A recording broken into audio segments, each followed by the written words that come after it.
Since 1967, cotton and soybean producers have been relying on a product called Dicamba to help control weeds in their fields. But all that changed back in June of this year when the Ninth Circuit Court said Dicamba could no longer be used. Thankfully, though, the EPA dedicated the last few months doing research and, based on the data, decided to re-register the herbicide, which the administrator of the EPA, Andrew Wheeler, announced on October 27th. This is very important after the Ninth Circuit Court decision in June that overturned our registration, the prior registration for this. So this new action today is based on more science, more data.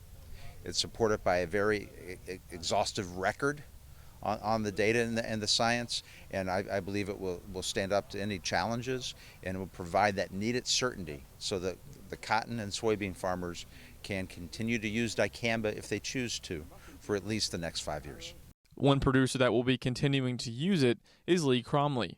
He, like most cotton and soybean producers, have relied on Dicamba for weed control for years. Dicamba is a product that we depend on for every acre we plant.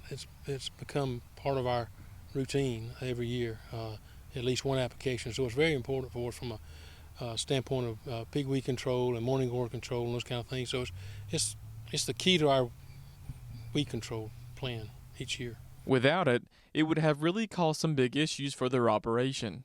It was potentially a huge issue. The ruling came out and just completely stopped the use of Dicamba, whether you had the product or not. And all our plans have been made to use the product. We had to change our tillage practices. We had to change a lot of things about what we do without the product. And in the middle of the season, the product was pulled from us. And so it was a huge issue. It could have been disastrous for us.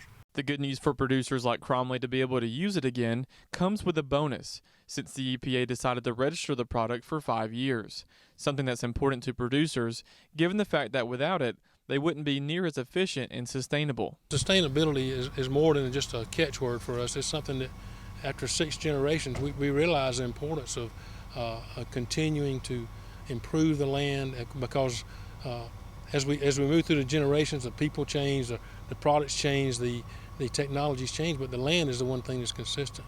So we want to leave it in better shape than we found it. And for us, that means soil health, that means reduced tillage.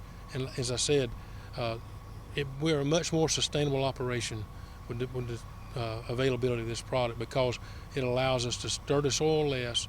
We improve organic matter, and everything about it is good from the standpoint of soil health. And that's missed a lot of times.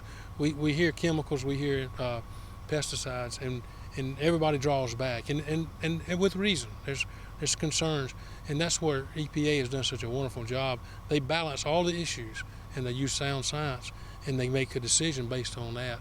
And in this case, it really is an environmental improvement for us. Reporting in Bulloch County for the Farm Monitor, I'm John Holcomb.